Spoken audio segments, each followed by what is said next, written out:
നാട് മുഴുവൻ നിരങ്ങി ഇങ്ങനെ സിനിമയും കണ്ട് 4 നേരം ഫുഡും കഴിച്ച് ഇങ്ങനെ ജീവിക്കാൻ ഇവനൊന്നും ഒരു ഉളുപ്പില്ലെന്ന് ഞാൻ ആലോചിക്കുന്നു. ബേസിക്കലി ഞാൻ ഒരു ആക്ടറാണ്. ഈ വിക്രം ചെയ്തതിനേക്കാളും നന്നായി എന്നാണ് എല്ലാരും പറയുന്നത്. നീ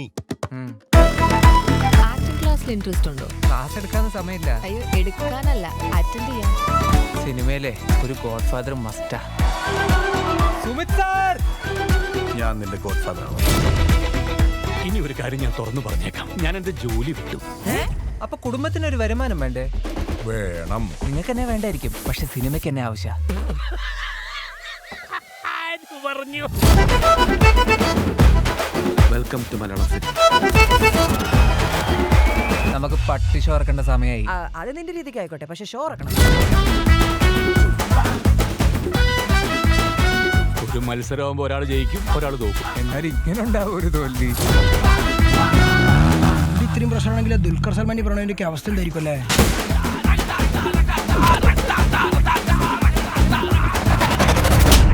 ഓരോരുത്തർക്കും ജീവിതത്തിൽ ഒരുപാട് ആഗ്രഹങ്ങളൊക്കെ ഉണ്ടാവും.